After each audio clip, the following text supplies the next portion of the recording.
All right, we're going. Ready? Yo, Justin, how's your day? Oh my gosh. Okay. All right. Yo, Continue with Andrew, our how's your project. day, man? Man, it was really good. I had to test it. All right. Dude, Anyways. basketball. Okay. All right. Anyways, my name is Andrew Strat. I'll be the host for our project for psychology. I have two guests here with me today. We have. Justin, and I'm Suyeon. I picked these two guests because we all three of us play basketball from time to time. Justin actually used to competitively wrestle in his high school, and Suhyun is not unathletic. What? Okay, wrong. No, I played track for. I ran track for 4 years. Suhyun played track for 4 years. I played Alright. it, yes. So our first topic of conversation is, is sensation and processing. Now, before we get into it any further, do you guys happen to know the difference between top down and bottom up processing? No. Yeah. Can you explain? All right, basically, top down processing is like using the context and prior learning and knowledge of what you have to interpret sensory input and fill in the gaps, right? And then bottom up processing is building from small details to build a whole perception. So, for example, bottom up processing is like seeing random marks and recognizing them as a letter B because you see curves and lines without context, and it's purely just sensory information coming in, right? Okay. But for top down processing, it's seeing the same shape consistently between 14 and 12 and knowing that's the number 13 because of numerical context. So it's just knowledge and expectation of how it's perceived, right? So firstly, we're just gonna talk about how familiar environments and what to expect in such environments impact behaviors and emotions. So like Justin, like I know you wrestled in high school, in high school, right? Mm-hmm. So would you say like the environment was like always like like we said the repetitiveness of the environment just like How was it? Yeah, how was it? Like did it like condition like was your mind always like, conditioned to like recognize like these environments and like just like would it like put you in the right mindset in order to compete? Yeah, I think it definitely does. Especially when you're surrounded by other people who are also like in this like competitive mode.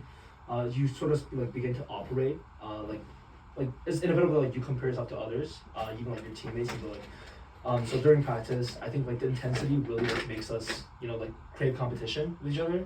And then like the second, like there's also like physical kind of like receptors and elements that kind of like make you recognize your environment. Like for example, like getting on the mat, like hearing the whistle, like things that kind of just like set like it just affects your mind in a certain way that when you respond to these elements, like you enter this like competitive mode whenever you kind of like feel that environment like begins. How about you, Suyeon?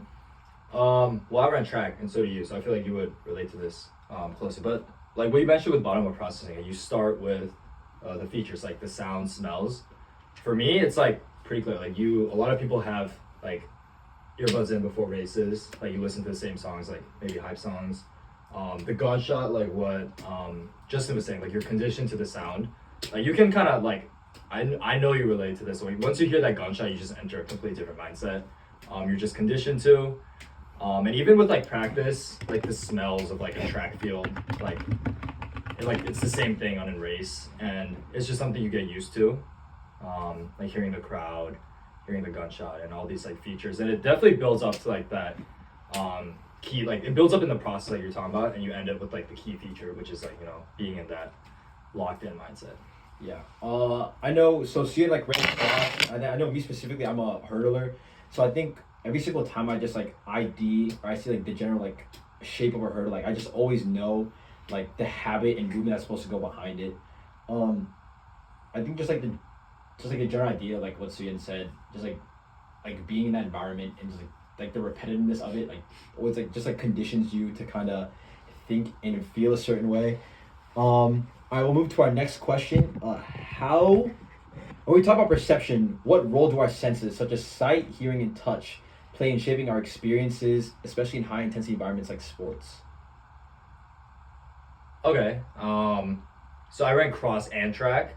So I had I experienced a little of both, and I ran the 100 meters. So it's like really short. So you asked about like, let me think. You asked about like perception and like how to sight, hearing, and touch. Honestly, like, dude, I feel like track is like really routine, despite like. I would say yeah. I'd say it's track very is routine. Like what you do, like what you will run from practice is like almost the same as the race. It's more so just like keeping your mind in touch, but it's like honestly, like I feel like you like putting your fingers on the ground right before the thing. It's all just like a whole experience. It's very like it feels a little pretentious, like to like I feel like to an outside person, but once you experience it, like it's like a whole process. It's like the senses matter a lot. Yeah. And yeah. Sorry, yeah, just I think both kind of like data processing methods you said, like information processing methods, you said, can be applied. Like bottom up, like sensory. So like for example, like if you feel someone's weight on you, if you feel like like you're like when you recognize kind of like a spatial condition with your personal sensory, like your sight, like your touch, like your hearing, I think it makes you respond in a certain way to like kind of like receive that information and process it, right? But at the same time, like I think there's things that you recognize with context. For example, like if I'm in this position, like for example, like with this other person on top of me, and I have been here before, like I know he's gonna go for an arm bar, he's gonna try to pin me. So like I think it's also about recognizing patterns as much as it is about processing like raw sensory data. So I think both kind of methods that you talk about can be applied in sports. It just really depends on like I think they honestly like work together in a sense because to process patterns you kind of have to like experience them for the first time, right? And then like repeated sensory data is what drives pattern recognition. So I think they, in my opinion, I think they work together. Like in the long run, when you were competing in a sports environment. Yeah, I think just like give my 2 cents on it. I think, as you said earlier, like track and feels like a pretty repetitive thing. So I think that like mostly I would say like goes with like a lot with bottom up processing, right? Like, I think like it's just like you're like you're taking in like all this information, but at the same time like it's pretty static in the sense of like you put your hands on the ground, you hear the same gunshot over and over again. Like the hurdles are always going to be in the same position, and then I think like for wrestling, I think that's more of a. As I just said, I think it includes definitely more of the two combined. I would say track, but I think that's just me. Anyways, that completes this segment. Next, we're gonna go into memory, and I think this kind of like tagged to the other thing. How would you say memory has like an impact on sports? Yeah, I'm chewing an orange right now, but like memory as in like muscle memory, is that also included? Or just like mental memory? Yeah, honestly both. Yeah. So just like how like repetitive actions like just create like solid foundations in like certain movements and stuff like that. I feel like track's like a really good example because also triple jump. So, before like you have to get the reps in to know exactly where you start, which like inch that you start, Yeah. and which like where exactly you're gonna jump from, right? And you have to know that. And you like even though like in the game, like the match or like the track, you're gonna have like tennis balls like showing you exactly where to jump, but you still have to like know everything, and it's almost like muscle memory. So, I think memory is very important because that's why we practice in the first place. Like you can just lift weights and you will be stronger, but the reason we practice is to build that like mental and muscle memory. So I think it's pretty like foundational to almost every movement that you'll do in a sport. So yeah, what do you think, Justin? I feel like I kind of said in my last answer, like there's a lot of pattern, like I feel like muscle memory translates into pattern recognition. Like when you recognize it, like certain like sensory like data or kind of like conditions, your body like reacts without thinking. I think that's like a lot about like what makes sports so kind of like practice is so important in sports. For example, I also play badminton and ping pong, and I think those are a lot more reflex kind of like reflex based sports.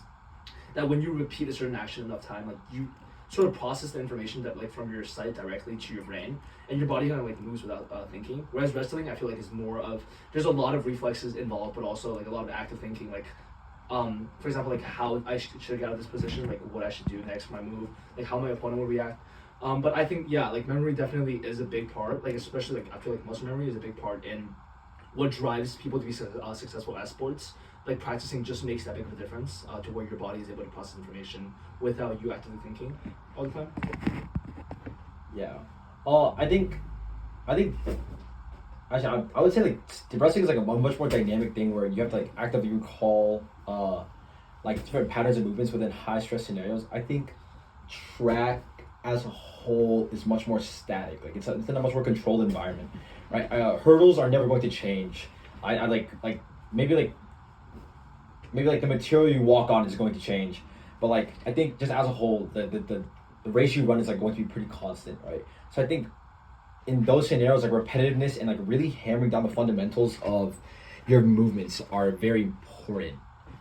And then, Justin, did you have like a like I don't know, like how would you phrase like a pre like mat ritual? Well, I think like for wrestling, pre-match ritual is always just like practicing your moves, just like warming up, like taking shots across the mat. I think like I don't have like a specific ritual. I think some of my teammates do. But I think for me, a ritual is just getting in the right mental state. Like maybe like eating and drinking water. I always drink water before I go on the mat. Just like maybe I feel like mentally, even just like a little bit, I feel like less dehydrated when I'm tired. So I think a ritual for me is just getting my body in the right condition to compete. I know for me, I have like a little block start ritual, just to like make sure like my mind is like in the right process. I do it every single time before I enter the blocks, just so like I understand that like, or so my mind and my body are kind of in sync with the scenario at hand. Yeah. Right. Brand. So, and then I feel like by practicing what I do in practice and in competitions, my body's just like my body's just like definitely more in line with like what is about like what the task is about to like have like the task at hand. Right. Yeah. And I feel like if an athlete trains relaxed, like what's that say? Like you practice how you compete, or you compete how you practice. Yeah. That's the same. I think like that definitely applies in the sense of like if your memory or like if your body is like not conditioned like in the right way before a competition, like Absolutely. yeah, it's cool, right? You can't just like slap something down, just expect them to just run really fast. I mean, I would say that like is like a part of memory, right? Yeah, no, it is. All right. Absolutely. All right, we'll go on to our next and final topic. Social psychology. All right, Justin, would you say that having a good coach and teammates like really affected your time as a wrestler? Yeah, I think definitely. I think my coach and my teammates were both like really big inspirations on me, especially I think I was convinced to join the wrestling team by my teammate, who was like my friend at the time, and I think just like having there to support me, just competing with him, was extremely important to me. And then like I really liked all my teammates. I think they were all extremely nice people, and then it really feels like that, like it was like a family. And then my coach as well, he gave me big supports, like the moments when I needed them the most, and especially when I couldn't wrestle anymore because I had to begin prepping for architecture portfolio during my last senior year of high school. My coach was extremely understanding, and then he kind of realized, it kind of like made me realize just how much like care he had for all of us and how much he was looking out for all of us. So I think having a good coaching kind of like staff team and then also just great teammates makes you want to compete more, and also makes you like kind of like at the end of the day, like it builds the amount of like the people that you're close with, so I think it's extremely important. Yeah, same here. So I had like our I guess like the way our sport works is there's almost a coach for every single type of track and field event. So like even though like you have a running coach, you have a like long distance coach, you have a jumping coach, you have a like sprinters coach, so it's like 100 to 400. So there's like like the head coach is obviously like the running coach, but it's obviously really helpful to have more than one coach, and having like multiple coaches honestly like builds a strong foundation and guarantee that you're going to be well supported in the sport. And yeah, honestly, like thinking back, like I would definitely like attest like growing as like an athlete to them, even though most of the work we do kind of outside, like lifting on our own, like having a good diet, getting good sleep, and I only see them like 2 hours a day. They definitely like set the pace of what I should be doing, because we're like 14 to 17-year-olds in high school, so they definitely like help like shape what a team should be, and as you get older and older, you kind of keep that as your foundation. And I still like do all the warm-ups that they taught me, and yeah. Why are you lying, bro? No, this is true. Bro, I do the exact same warm-ups you do, because I've never seen you run in my life. Run. I literally ran this morning. Okay. I literally ran 3 miles this morning. I'm actually proud of you. No, you. Okay, next question. Wait, I have to give my 2 cents on it. I would say, I said like building a very foundational relationship with your coach is like one of the building blocks and necessities towards like competing well as an athlete, right? I feel like if you have a coach that you can tell like almost like sort of does not believe in you, like I feel like you're just like success is like just gonna be that much harder to reach, and like I feel just like just like having that like that anger or that anchor is like just like really imperative towards like reaching your goals, right? Like at some point it stopped me just like from just vying for my coach's like approval, but it was also like my friends. I think the whole reason I joined track and field in the first place was because all my friends joined in the first place, right? And I think I just wanted to be with them a lot, and then through them and through their support, I think I just got better, and then like I was like it was like a really good opportunity to like run for our school, and then I don't know, I think that's it. One more thing, last question. It's already a little bit deeper. Do you feel like your relationship with your parents almost like formed how you view the relationship with your coach? I would say like to some level, just because you have that level of respect for them. Yeah. But then again, like I viewed my coaches not as just like a master or something. That I have to like listen to like everything they say, but it's more just like an older person who's gonna be there to support you. You know what I mean? Like if you like mess up a race and you like just get disqualified, they're not gonna like I know that they're not gonna like discipline me. We've had very different experiences with coaching, bro. Yeah, well, my coach was very nice. My coach was so mean. Wait. So yeah, I view my coaches like with a lot of respect, and like they share the respect. So honestly, it's just like, so it's like a mentor, like as I was saying. It's not like a coach. I mean, I would say I've had like roughly similar experiences. I think like for me, if I were to like kind of like look back, I was like look at my parents like as like I don't know.